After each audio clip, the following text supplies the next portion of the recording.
alamin. Assalatu wassalamu ala asyrafil anbiya'i wal mursalin wa ala alihi wa sahbihi ajma'in, amma ba'du. Ibu-ibu yang saya hormati, khususnya hadir Ketua Permata Bukit Tempayan. Siapa namanya Bu? Hah? Setahu saya bukan ini dulu ya, sudah ganti ya. Sudah lama kan itu? Baru sebulan. Oh, ini berarti kegiatan perdana ya. Pada semua ketua taklim yang di masjid ini hadir? Ada. Oh, karena tuan rumahnya disebut khusus biasa. Siapa nama Bu? Bapak? Saya sering isi kuliah subuh di sini sebenarnya ya. Tetapi tentu saya lihat di sini kalau subuh mak-maknya sedikit, tapi mungkin yang menyiapkan sarapan mak-maknya juga ya. Oke, langsung saja sesuai dengan request, katanya nanti selesai tausiah ada sholat tasbih. Ini saya memang sholat tasbih ini saya dengan Ibu Arlin ya, Ibu istri wali kota, memang saya keliling provinsi Kepri ya dengan Ibu terus. Langsung saja nanti tentang tata cara sholat tasbih saya ingin berikan penjelasan di ujung saja. Ini tausiah dulu, nanti dulu sholat tasbih siapa yang imam? Saya khawatirnya berbeda orang itu loh. Karena tadi katanya yang manggil saya selesai ceramah doa. Bukan sholat. Artinya gini, sholat doa itu nanti selesai sholat, bukan selesai ceramah sholat. Makanya takut saya beda orang. Ibu, saya alhamdulillah sesuai dengan perjanjian memang saya jam 9 tiba di sini. Tadi biasa ada orang curhat di santet depan ini. Jam 11 nanti ada acara lagi, jam setengah 12 lah ya, mungkin beliau.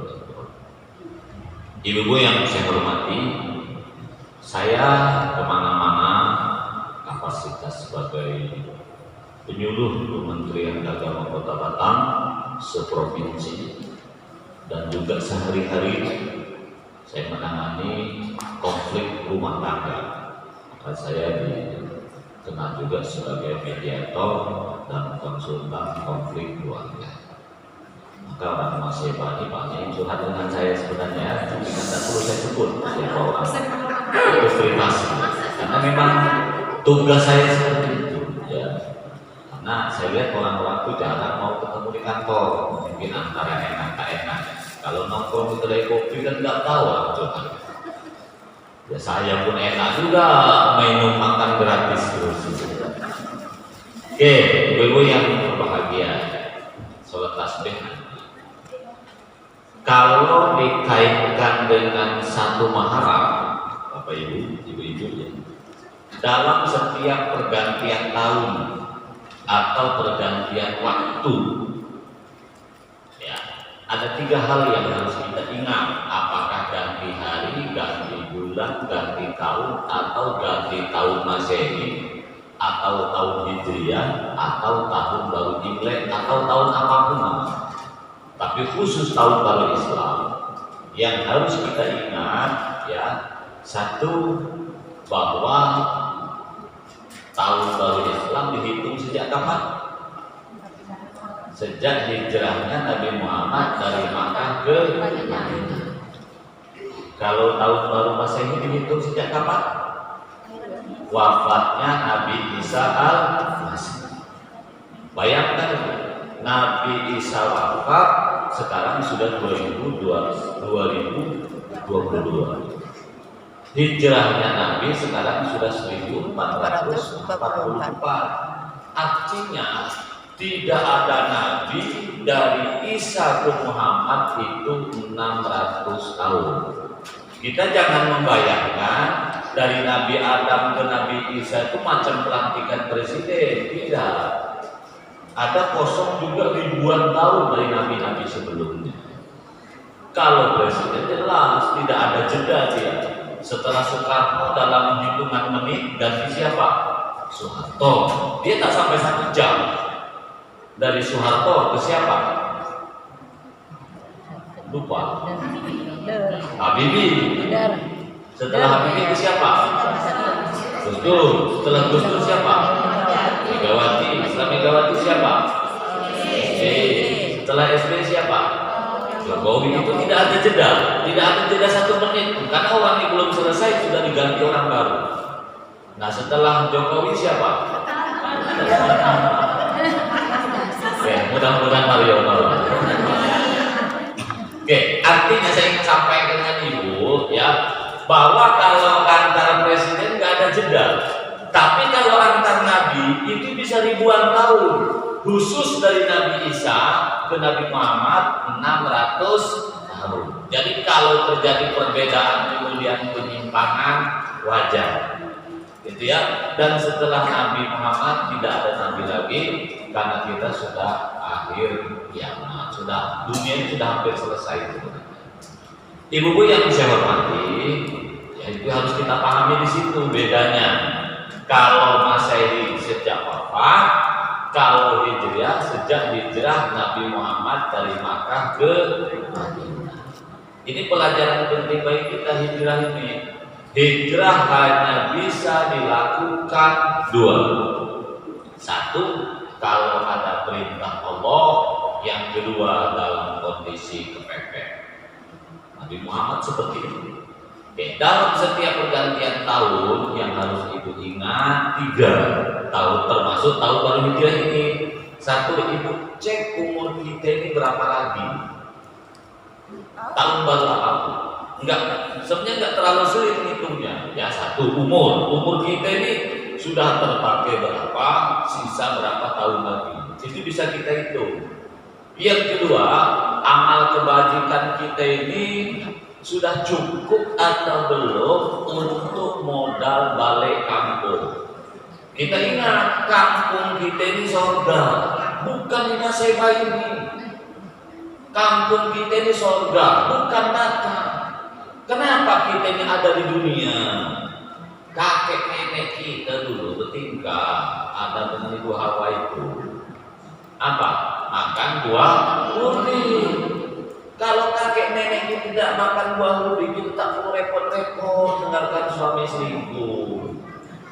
Tidak pening-pening kita nyekolahkan anak, karena kakek nenek kita dulu hilang makan buah kurdi. Terpaksalah kita ini terusir anak cucu Adam ini. Nanti suatu saat ayo kita berjuang balik kampung. Kampung kita di mana? Surga. Kampung di mana? Surga. Ini bukan dunia ini apa Bu ya? Dunia nggak main-main aja di surga. Oke. Yang ketiga, Bu ya, setelah kita cukup modal, berapa sisa? Apa yang harus kita lakukan? Oke, tentang umur dulu. Kapan kita meninggal dunia? Kapan kita pindah dari Bukit Tempayang ke Temiang? Ini ngitungnya gampang sebenarnya. Usia Nabi berapa? 62 tahun, 2 bulan, 22 hari. Itu kalau harinya. Anggaplah kita bulankan 60 tahun. Nabi mengatakan usia umatku tidak jauh beda dengan aku. Jadi usia kita, kalau usia umat Nabi Adam bisa ribuan tahun Ibu. Usia umat Nabi Musa bisa 5.000 tahun. Karena ada usia Nabi itu yang sampai 10.000. Kita di usia Nabi hanya 63. Artinya kita pun kurang lebih dari Nabi itu 60 tahun. Sekarang berapa tahun lagi kita hidup? Ngitungnya gampang. Kalau kita usianya 30 tahun, berapa tahun lagi? 60 dikurangi usia, berarti berapa tahun lagi? 30. Kalau yang usianya sudah 20, berapa tahun lagi? 20. Kalau yang usianya sudah 50, berapa tahun lagi kita hidup? Berapa tahun? 10. Ada yang sudah 50? Hati-hati, 10 tahun lagi. Kalau yang sudah 55, berapa tahun lagi? 5. Ada yang sudah 55? Ada. Saya lihat nih Sebetulnya ada beberapa orang sudah 55. Berarti usia kita tak akan beda jauh dari itu. Kalau sudah 57, berapa tahun lagi? 3. Yang sudah 58, berapa tahun lagi? Dua. Kalau yang sudah 59, berapa? 1. Ingat, 1 tahun itu hanya 365 hari. Tak akan lesek gitu ibu, tidak akan jauh. Malah kita itu susah umur sampai 60 tahun. Makanya pegawai negeri seperti saya, kecuali saya golongan nanti tinggi ya, usia itu hanya dibatasi kerja maksimal 60. Karena negara sudah memastikan 60 tahun ke atas tak ada guna lagi. Jadi sebenarnya 60 rata-rata. Malah menurut dokter yang di atas 60 itu berarti bonus. Karena rata-rata, yang namanya rata-rata ada yang di atas 60, ada yang di bawah 60. Malah ibu-ibu, kalau ibu tetap tinggal di kota, termasuk tetap tinggal di Batam, itu susah nampaknya umur. Mengapa? Saya pernah baca buku dokter ya, ini Ikatan Dokter Indonesia. Berdasarkan data orang yang meninggal, harapan hidup orang kota itu akan lebih pendek daripada orang desa. Mengapa orang kota rata-rata pendek umur? Jawabannya gampang, karena orang kota ya pola makan tidak teratur. Pola makan tidak teratur ini makannya tidak terjadwal.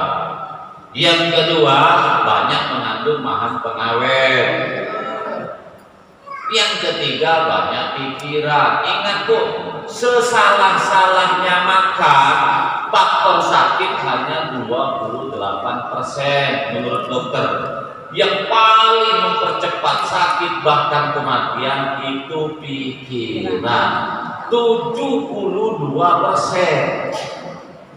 Nah, kenapa kadang orang di kampung makan sembarangan kok tenang-tenang saja, kok banyak umur? Karena pikiran tetap tenang. Ibu di kota, saya makan bakso, seperti Riko, KFC lagi, pikirkan suami selingkuh, anak kecil, tetangga cerewet, apa ibu jantungan? Itu cepat masuk penian. Sudahlah makanan tidak beraturan, stres pula.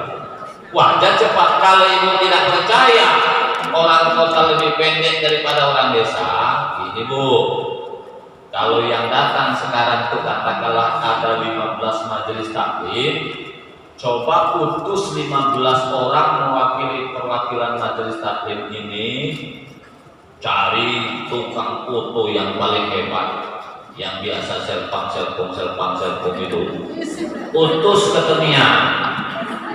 1 orang ditugaskan foto kuburan orang dewasa yang lengkap dengan namanya itu. 1 orang, 10 foto secara acak dari berbagai macam tempat kuburan semua agama.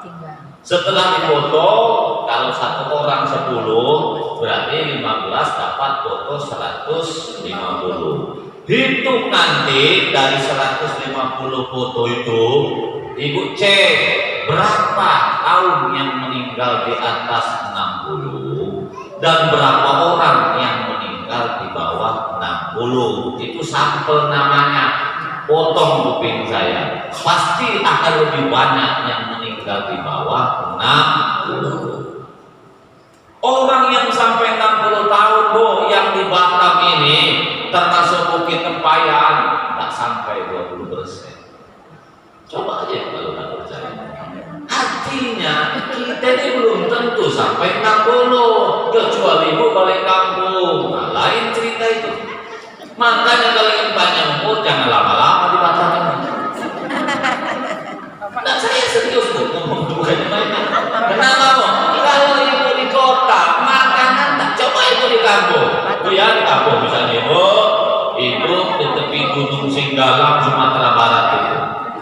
Sayur nanam sendiri tanpa bahan pengawet. Saya kan kebetulan kebun juga di Barat. Nanam sayur itu pupuknya 2 kali. Begitu sebelum nanam pakai pupuk dulu kimia. Nanti selesai tumbuh semprot lagi supaya tidak dimakan penyakit. Nah, racun lagi. Ibu beli pula sayur di mall yang 3 bulan tak pernah busuk-busuk. Racun lagi. Kalau ibu beli sayur di pasar kaget, racunnya cuma sekali. Itulah ketika nanam.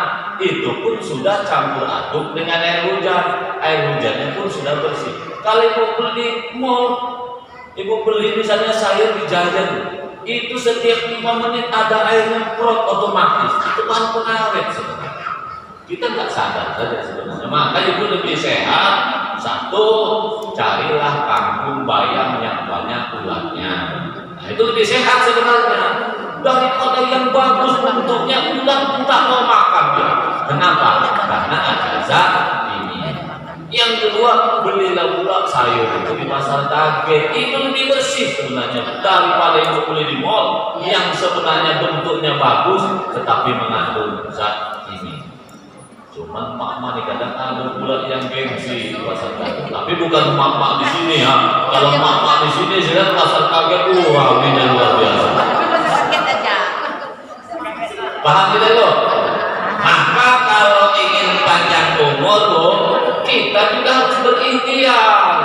Satu, ya, makanan dijaga. Yang kedua, jangan stres. Ngapain memikirkan dunia? Dunia ini kata wong Jawa ngomong mampir mobil. Numpang lewat aja. Ngapain itu penting?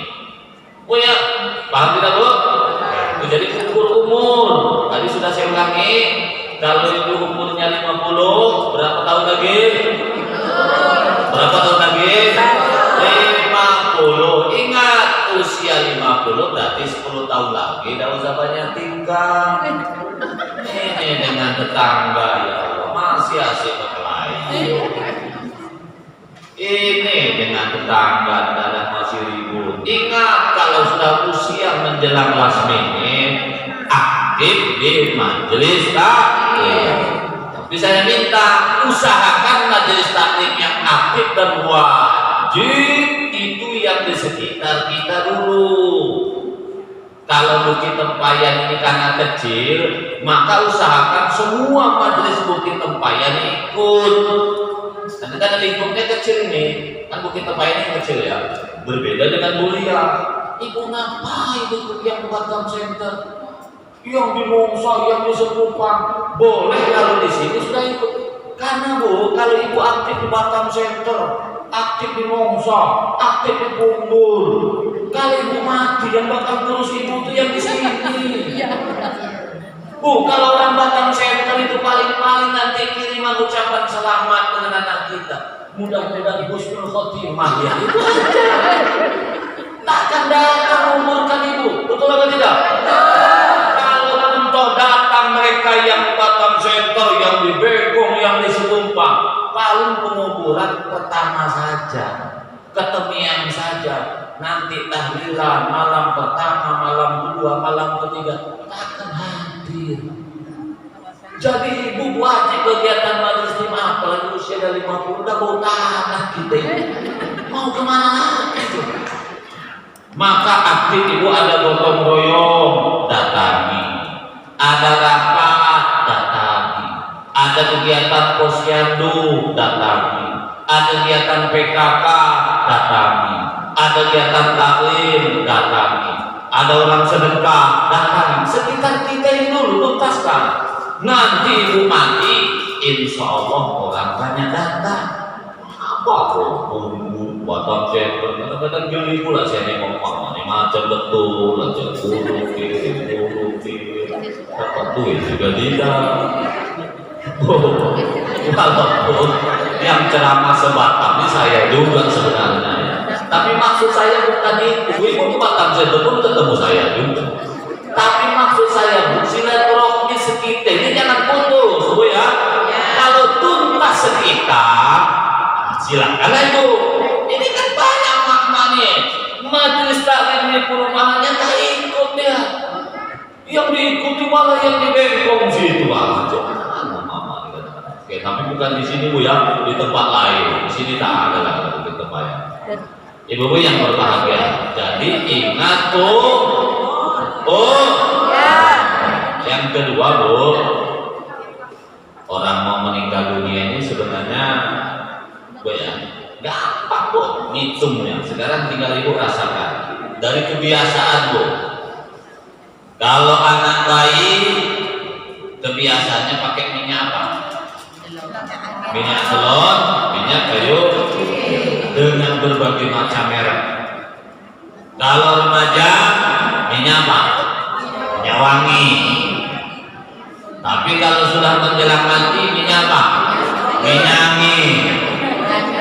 Minyak angin dan konco-konconya. Ibu hati-hati tuh yang sering menggunakan minyak angin, minyak urut. Nanti ini kadang kita ini nggak sadar aja sebenarnya. Nanti kalau sudah tua lagi minyak goreng campur bawang. Kalau sudah mati minyak apa? Nyok-nyok, minyak serimpi. Kalau ibu dulu nak balik kampung masih remaja pakai minyak wangi. Kalau sekarang sibuk buat minyak angin.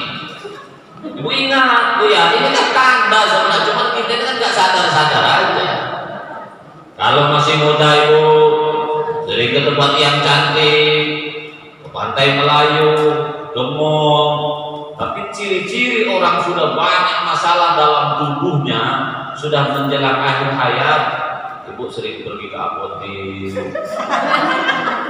sering ke puskesmas, sering ke dokter. Ibu ingat itu. Saya begini Bu, sama dengan Ibu punya motor. Kalau motor masih bagus Bu, jarang masuk bengkel. Cuman kita ini kan merasa sehat aja, berbadan pun sudah banyak penyakit. Kalau motor tuh bolak-balik masuk bengkel, begitu juga kita. Bu kalau masih muda, ya, suami istri, kadang seminggu suami itu minta jatah 4 kali seminggu. Kalau udah tua di 4 bulan udah lupa, 4 minggu udah lupa. Itulah kehidupan. Kalau masih muda suami istri tidur ketemu hidup, macam betul aja masih. Kalau udah tua ini asik ketemu buntung, asik ketemu punggung. Ibu tidur dengan suami pun kadang menghindar. Begitu juga sebaliknya. Sebenarnya kita tidak hampir mati. Allah sengaja pisahkan kita secara bertahap. Tujuannya kalau saatnya tiba sendirinya tidak berlebihan. Itu sebenarnya. Bisa paham Bu ya? Jadi gampang Bu. Ibu cek aja lah nanti malam. Anak, kalau masih anak-anak, kasur misalnya lebarnya 2 kali 3 meter misalnya.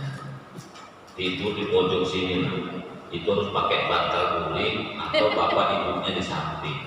Kenapa? Tidur pojok sini malam dulu, subuh bisa di sini, bahkan bisa jatuh. Anak tidur tuh main olahraga. Coba ibu nanti malam suami ibu tidur jam 9 di pinggir sini nanti tak akan bergerak. Dia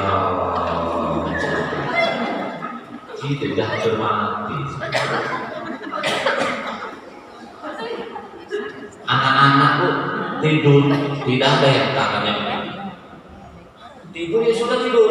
Telentang sana, belum kulit tak jelas, pulang. Coba ibu menjelang tidur meluk bantal kulit, menjelang tidur meluk suami. Begitu juga sebaliknya. Begitu tidur tangan ibu otomatis bergerak begini. Coba jangan gimana. Itu malaikat Israel katanya cabut jangan, cabut jangan, cabut jangan. Gitu. Coba aja kalau tak percaya nanti malam. Suami ibu meluk istri atau sebaliknya. Jam 12 ibu bangun. Coba lihat tangan suami. Tangan ibu sama. Begitu juga. Ya, itu ibu hidupkan lampu. Nah, Bu ya, foto tangan suami itu baik-baik. Macam orang mati. Ya, mana tahu suatu saat suami ibu tak minta izin kawin lagi. Oh ya, ibu tunjukkan foto lo, ayah udah hampir mati sebenarnya. Dan nak bertingkah. Paham bu ya? Paham ibu? Jadi yang sering pakai minyak angin tak usah banyak tingkah. Yang sering berobat tak usah banyak tingkah. Anak-anak seperti adiknya nak 2 jam duduk di sini, berdiri bisa langsung jalan. Coba ibu duduk 1 jam, berdiri pun tak bisa jalan kok. Kayak jadi orang Jawa goyang baru bisa bergerak. Bu, sama dengan mobil. Mobil kalau masih baru, start bisa langsung jalan. Kalau mobil udah tua itu nggak bisa bu. Itulah wajib dipanaskan dulu. Begitu. Bu, walaupun ini goyang, tapi ini sering tidak kita sadari sebenarnya. Oke, bu ya. Berikutnya, bu ya, dalam rangka pengharaman ini juga, umur cek. Ibu akankah sampai pulang kampung? Jawabannya nanti meninggal dunia ini husnul khotimah atau tidak? Tentu ibu-ibu yang ada di sini mudah-mudahan husnul khotimah. Nah, bukan kita berjanji kalau ibu suaminya rajin ke Jumatan biasanya ada kalimat begini. Ittaqullaha haqqa tuqatih wa la tamutunna illa wa antum muslimun. Ya Allah, ini janji sebenarnya. Aku akan bertakwa kepada Allah dan hanya akan mati dalam keadaan Islam. Itu janji. Lalu Islam itu apa? Islam itu bukan baca syahadat. Islam itu yang melaksanakan rukun Islam. Rukun Islam ada berapa? 5. Apa yang pertama? Syahadat. Yang kedua? Yang ketiga? Zakat. Yang keempat? Puasa. Yang kelima? Yang sering bolak-balik antara puasa dan zakat tapi tak masalah. Yang jelas isinya 5. Karena di buku pun berbeda-beda. Ibu yang saya hormati, balik dari sini nanti buka Google atau buka buku apa itu rukun. Rukun itu sesuatu yang harus dilaksanakan. Ketika satu tidak dilaksanakan membatalkan yang lain. Berbeda dengan wajib. Wajib itu tidak harus dilaksanakan bisa dengan utang. Contoh akad nikah, mas kawin itu rukun apa wajib? Wajib atau rukun? Wajib. Kalau wajib tidak harus ada pada waktu itu. Kalau rukun harus utuh 1 sampai 5 dan tidak bisa ditunda-tunda. Oke. Rukun wudu ada 6. Salah satunya membasuh muka. Orang yang tak membasuh muka, wudunya jadi percuma. Membasuh tangan tidak ada gunanya, niat tidak ada gunanya, membasuh kaki tidak ada gunanya. Kenapa? 1 di antara 6 itu tidak ada. Rukun sholat ada 13. Salah satunya membaca takbir. Allahu Akbar. Ketika ini tidak dibaca, yang lain jadi batal. Rukun nikah ada 5. Ada 2 saksi, ada wali, ada 2 pengantin, ada ijab kabul, dan harus sama-sama muslim. Kalau 1 tidak sah, misalnya walinya wali bodong, bukan menggunakan wali yang sah, maka pernikahannya tidak sah. Konsekuensinya apa? Zina. Kalau punya anak laki-laki, mamanya banyak maksiat. Kalau anak perempuan, bapaknya banyak maksiat karena di rumah itu ada orang yang bukan muslim. Anak yang lahir dari pernikahan tidak sah, bapaknya boleh menikahi karena sama dengan anak orang lain. Itu konsekuensi. Nah, rukun Islam ada 5. 1 tak laksanakan, sah tidak Islamnya?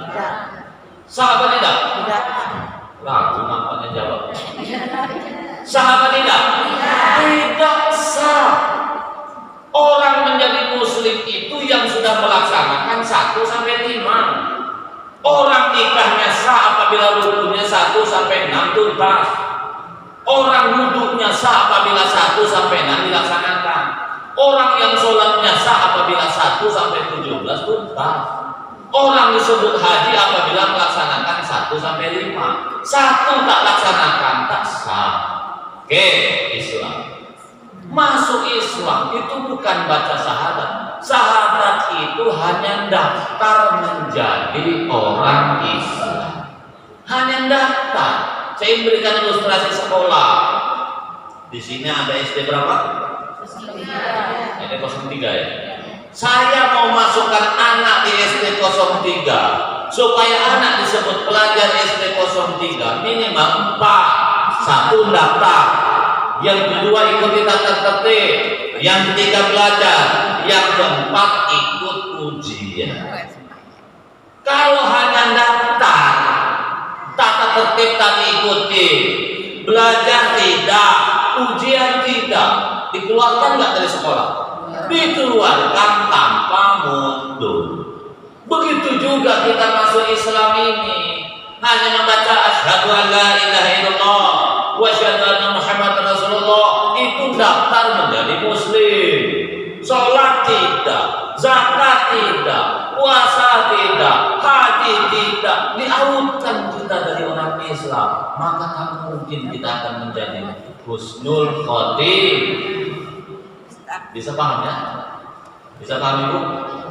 Kalau paham, tolong nanti sampaikan dengan suami.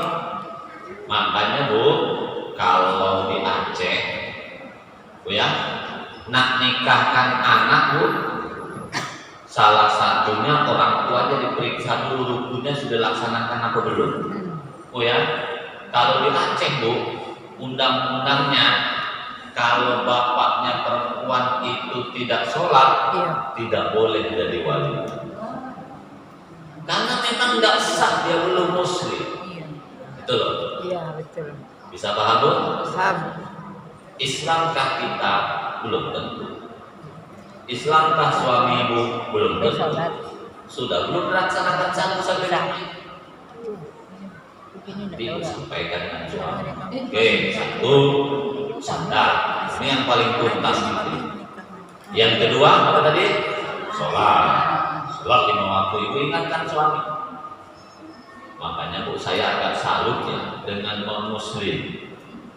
Kemarin di Pemda 1 ada seorang Nasrani, dia 2 tahun di Batam tapi tak pernah pergi ke tempat ibadahnya. Mamanya dari kampung nak nengok anaknya di Pemda 2 nih meninggal. Mama ini meninggal. Rupanya sesama Nasrani di sekitarnya tak mau ngurus. Kenapa? Dia terdaftar di gereja mana? Bingunglah warganya. Ujungnya diserahkan ke dinas sosial. Karena nggak ada yang ngurus ini. Kan kalau di non muslim itu terdaftar dulu di mana dia? Bukan karena dia takut salah. Ujungnya tak ada yang ngurus nih Bu. Didaftarkan di dinas sosial, oleh dinas sosial dikembalikan ke Kementerian Agama, karena di Kementerian Agama itu kan ngurusi 5 agama.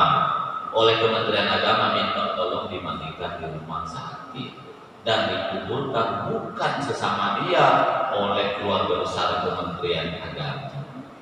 Jadi ternyata mereka rajin ke tempat ibadahnya, takut mati tak ada yang menguburkan.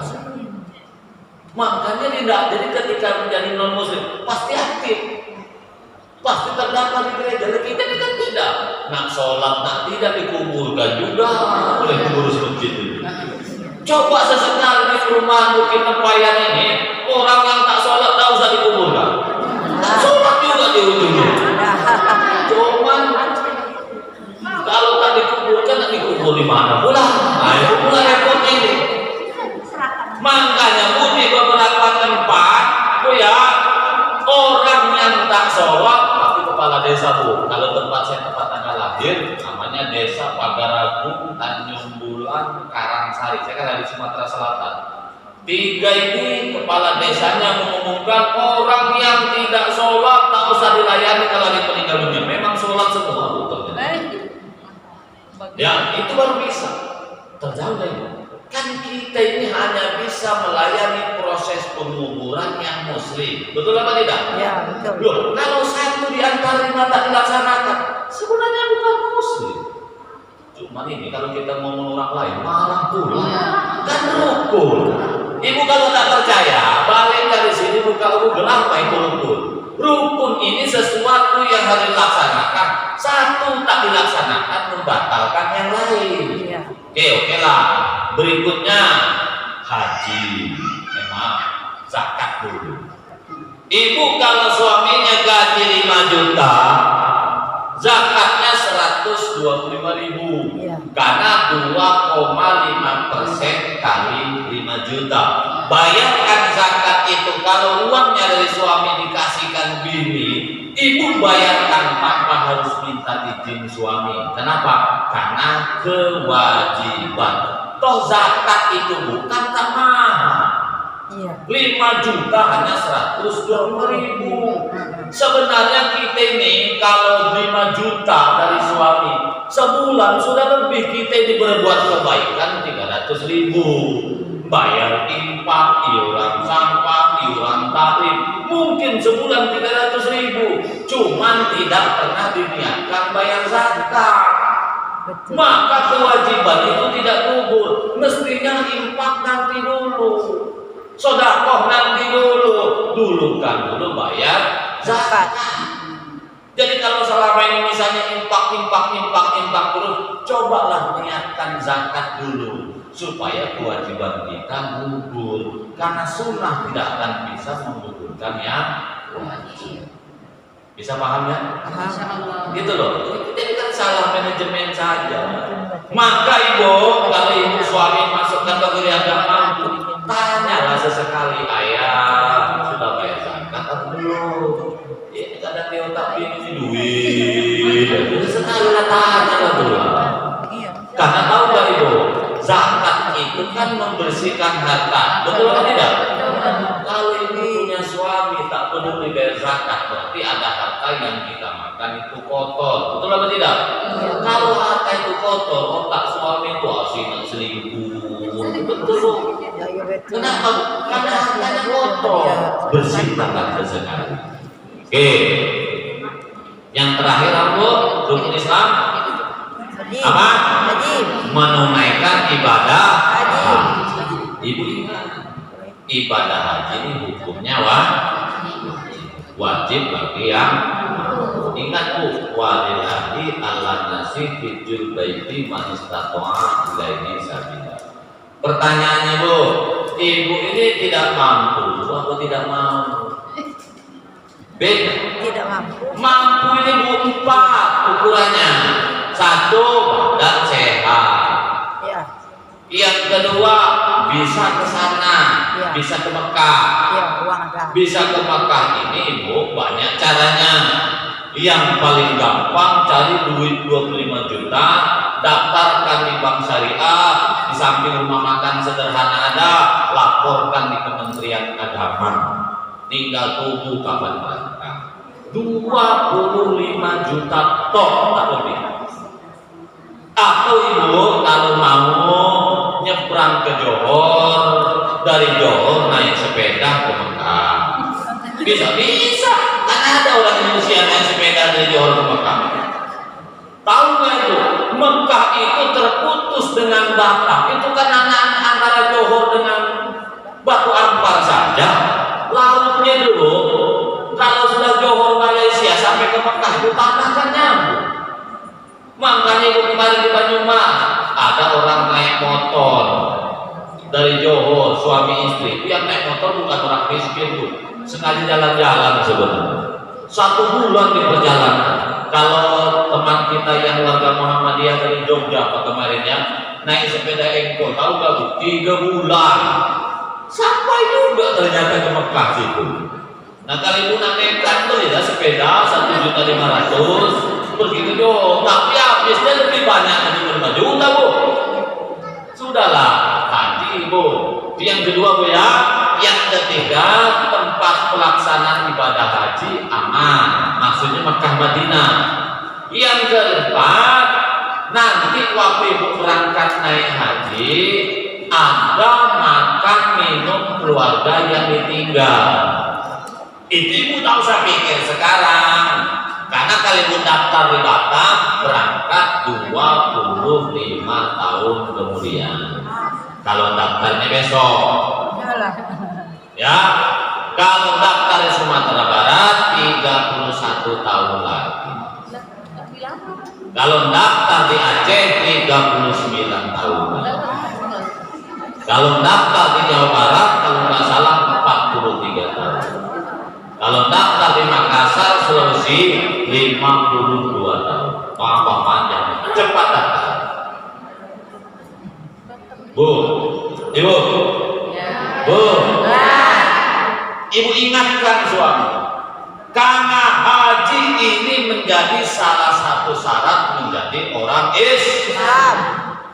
Salah satu syarat balik kampung ketemu nenek moyang kita. Kita kredit mobil 50 juta sanggup, haji tak sanggup. Coba renungkan masing-masing. Tingkat dapur 100 juta sanggup. Nikah rumah 200 juta sanggup. Keramik rumah 50 juta bisa. Pakai rumah stainless 100 juta bisa. Haji kok tidak bisa? Ini masalah iman. Malu kita dengan orang yang di kampung halaman. Rumahnya gumuk reot, gaji pun tidak ada, kerja senabuta, motor pun tidak ada. Bisa juga menaikkan ibadah haji ke masalah iman.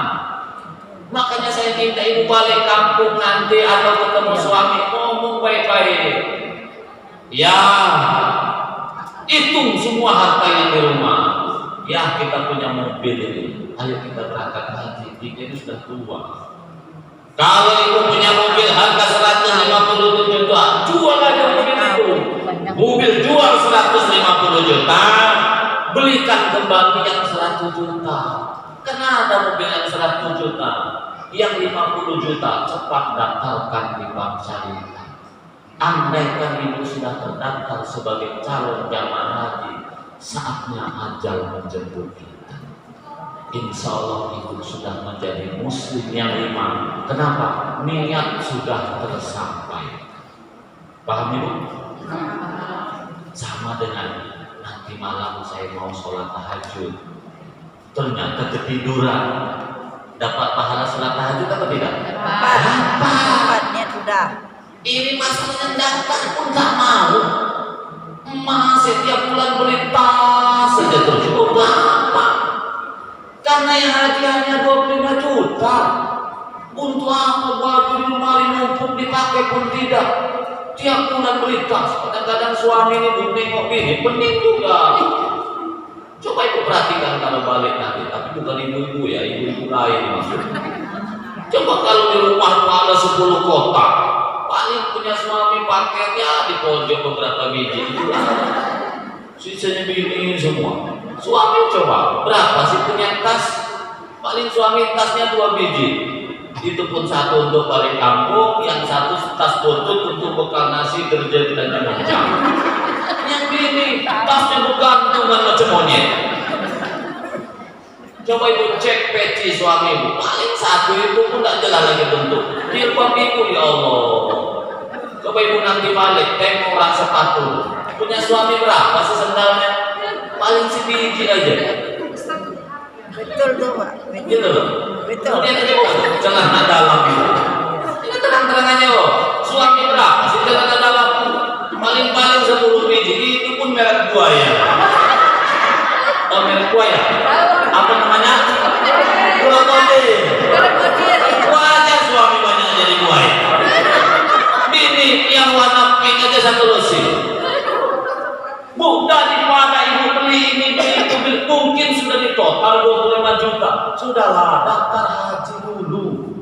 Kalau haji sudah tuntas, terserah ibu mau jadi apa. Bisa paham Bu ya?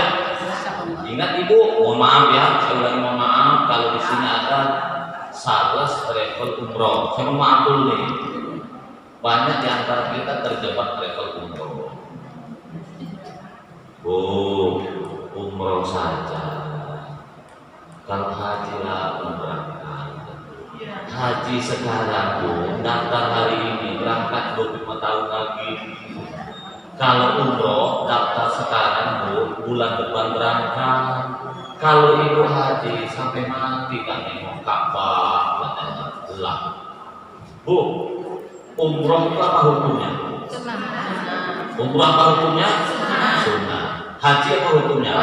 Wajib. Sunnah tidak akan bisa menggugurkan yang wajib. Kalau ibu ingin umroh, ingin haji, haji daftarkan dulu. Kalau ada uang baru umroh. Sama dengan begini bu, ibu duduk di sini jam 11 siang, ada orang lewat. Bu, ngapain duduk di sini? Ibu bilang, saya nunggu sholat zuhur. Ngapain nunggu sholat zuhur? Kalau sekedar menghadap kiblat sekarang kan bisa sholat sunnah. Sholat sunnah cuma 2 rakaat langsung loh. Ngapain nunggu zuhur? Sudah 4 rakaat, masih nunggu pulang. Lah, apa ibu ikuti? Tak usah sholat zuhur, sholat sunnah dulu. Jangan, karena sholat sunnah tidak akan bisa menghantarkan kita ke neraka. Tapi tidak sholat zuhur bisa. Paham ya? Tapi mohon maaf ya pada yang salah travel umroh, karena saya bukan salah ini masalahnya. Ya, karena salah subuh pandai kali ngomong subuh. Karena dari ujung 1.500.000 itu masalah.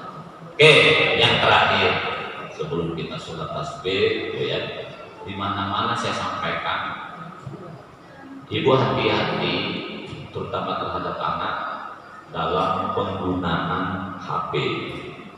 Ini materi pokok saya di mana-mana. Karena HP ini bisa menjadi malaikat penolong, juga bisa menjadi setan gepek. Apa bu? Setan. Kenapa gepek? Bentuknya gepek. Bu, malaikat penolong. Maksud saya malaikat penolong, anak ada PR 10. Mamanya tak bisa jawab. Kalau pakai Google ada nggak jawabannya? Ada. Itu malaikat penolong namanya. Tapi kalau digunakan secara berlebihan, anak bisa akan rusak. Ibu hati-hati. Di HP kita, ibu kalau bisa kuasai 7 aplikasi. Harus hafal betul ini. Tujuannya bu, setelah ibu bisa kendalikan punya anak.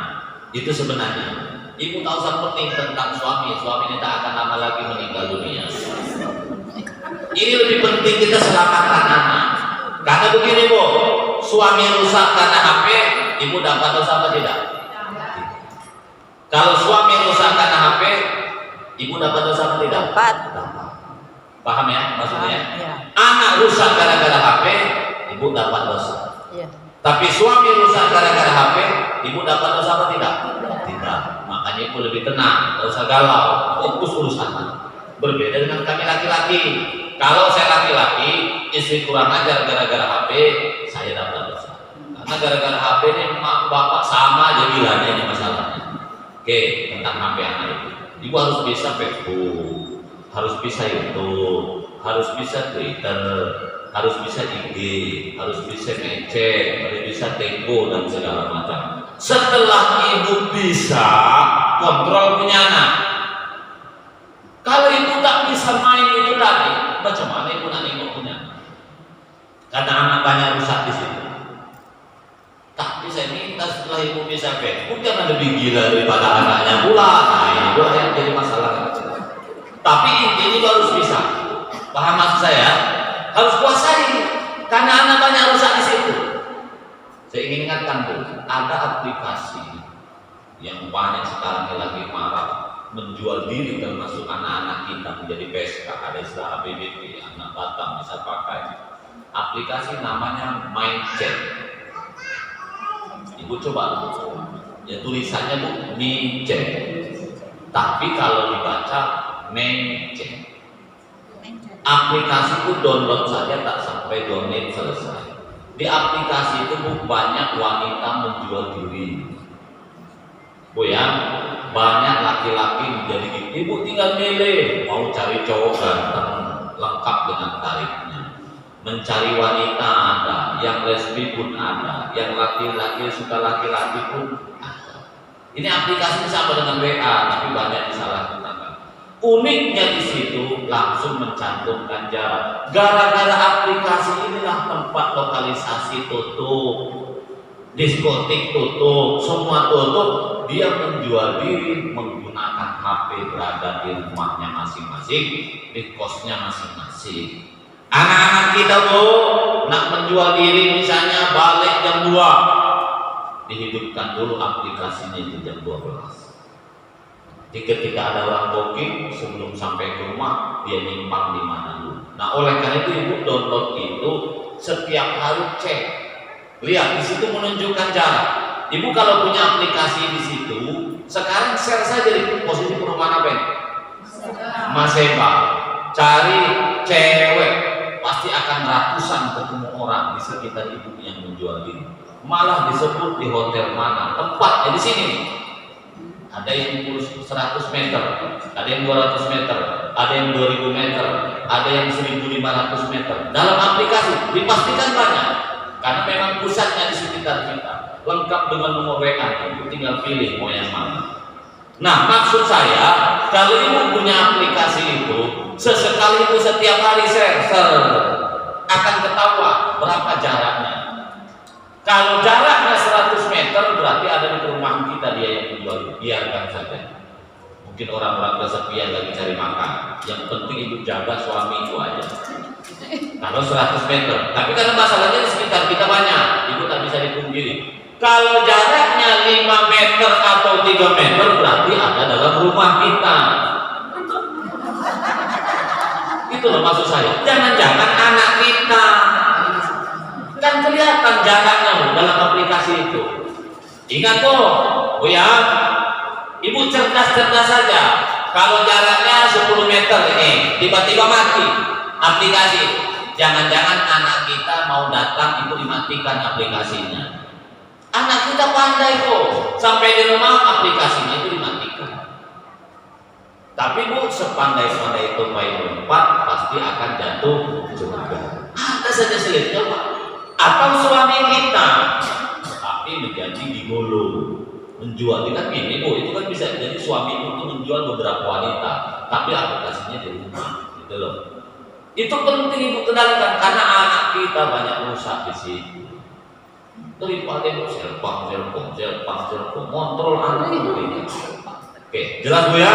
Ibu kendalikan HP. Yang kedua Bu, poin-poinnya sebelum ke soal aspek nanti ya. Bu, ibu, Ya. pastikan anak ibu jangan megang HP. Anak 0 sampai 3 tahun, anak tidak boleh tersentuh HP sedikit pun. 0 sampai 3 tahun. Nama karena HP itu ada namanya radiasi. Makanya kalau ada orang dirikan tower yang di bawah harus tanda tangan. Makanya ada masjid tidak boleh ada tower di sampingnya. Memang mahal mereka bayar 300 juta 10 tahun. Tapi banyak yang tidak mau karena ada radiasi.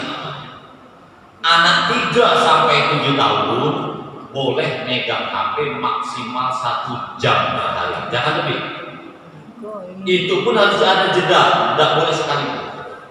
Anak 7 sampai 17 tahun maksimal 2 jam. 17 tahun sampai mati macam kita ini, Bu ya, maksimal 3 jam. Kenapa? Radiasi.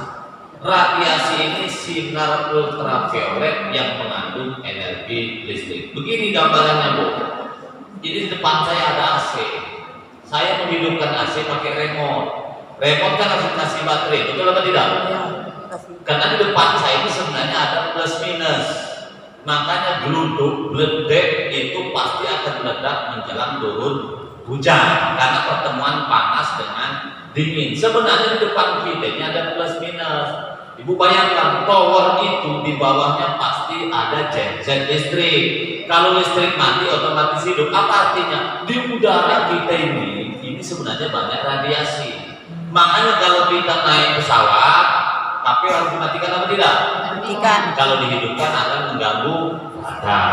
Ada aplikasi begini Bu, kalau saya penjualan multimedia Bu ya, ketika Android ibu nyala dalam radius 3 meter itu ada namanya radiasi.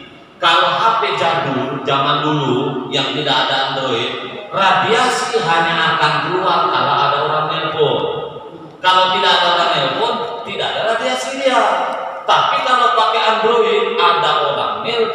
tidak ada orang nelpon, radiasi akan keluar. Makanya tadi anak-anak yang lebih bahaya. Ibu, kalau suami asik ngantongi HP terus, burung suami itu cepat tewas. Terdampak tadi, benar bu. Makanya ibu kalau punya suami asik selingkuh aja bu, gampang. Malam-malam seperti suami ibu tidur, nyalakan HP itu, dekatkan burung. Lama-lama burung suami ibu loyo terus. Karena terdampak radiasi.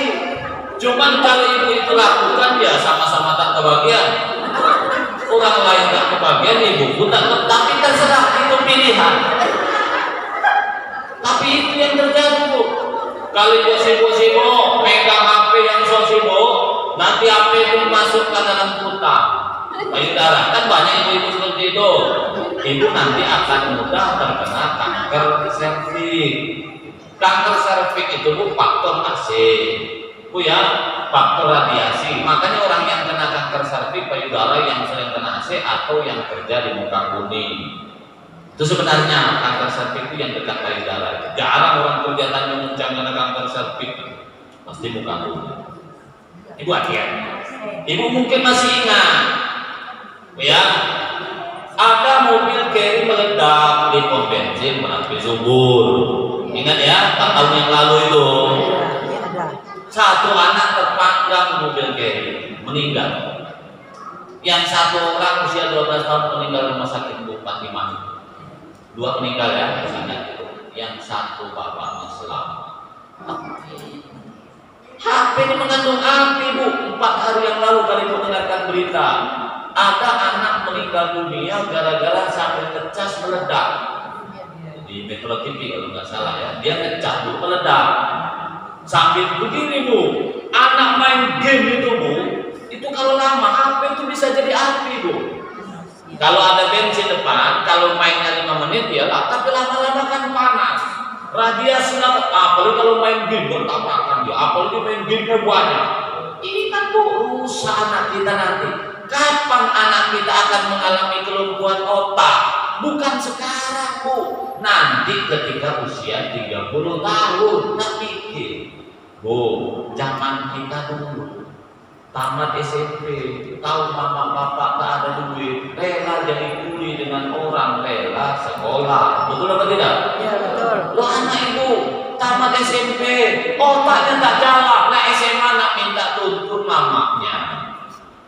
Kalau otaknya tak jalan, terdampak HP. Tamat SMA, nak kuliah apa tidak, emaknya yang membimbing, ibu pening dibuat anak.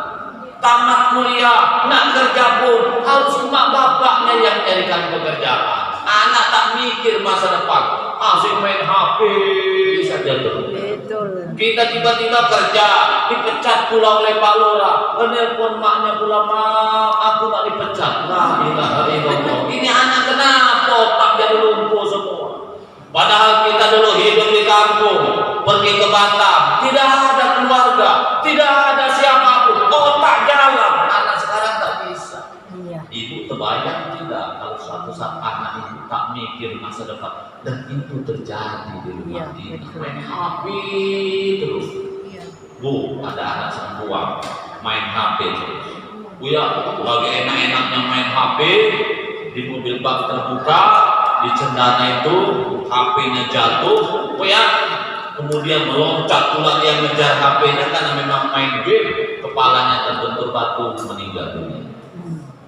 Orang meninggal beda lagi duduk di jembatan main HP rame-rame, kawannya lewat, HP-nya tersenggol, jatuh, dia ikut meloncat karena refleks ngejar game tadi. Iya. Tapi tidak meninggal, kakinya saja sedikit patah-patah dan bawa ke rumah sakit sembuh. Di rumah makan sederhana sini, kebetulan klien saya, anaknya megang HP terus, mamanya nanya nomor, begitu nomor HP-nya diambil, apa kata? Babi dong dengan mama. Bu, orang kalau sudah kecanduan HP, ciri-ciri anak susah dikendalikan HP-nya kalau masih bayi, HP-nya diambil dia menangis. Itu tanda-tanda anak ibu bakal rusak. Iya. Anak bayi HP-nya diambil, dia nangis. Itu namanya berontak. Masih kecil berontaknya seperti itu. Bagaimana kalau sudah dewasa? Oleh karena itu, kepada ibu yang saya hormati, ayo selamatkan anak-anak kita dengan menggunakan, mengendalikan HP. Saya minta ibu, apapun PR terakhir ya, yang diberikan sekolah jangan jawab menggunakan Google. Yang repot yang saya ngomong ini sebenarnya dulu ya. Kadang-kadang guru ini tak mikir juga. Masa PR sampai 10 satu anak. Bu, ibu, bu, terakhir ya.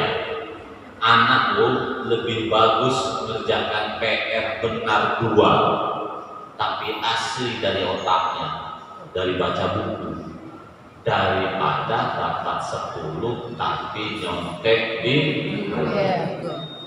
paham bu ya? Logikanya begini bu, kalau menggunakan Google pertanyaan 1 dapat 1, kalau baca buku pertanyaan 1 dapat 10. Saya berikan contoh, ada PR misalnya, sebutkan nama ibu kota provinsi misalnya Kalimantan Barat, itu kan Pontianak. Kalau anak buka Google provinsi Kalimantan Barat, ibu kotanya Pontianak, dapat 1. Tapi kalau anak buka buku, terbaca dulu judul besarnya biasanya ibu kota provinsi Indonesia. Dibaca dulu Aceh, baca Aceh, terus dibaca di ke bawah. Sumatera Selatan, Palembang, Sumatera Barat, Padang, Sumatera Utara, Medan, terus ujung-ujung temu Kalimantan Barat, Pontianak.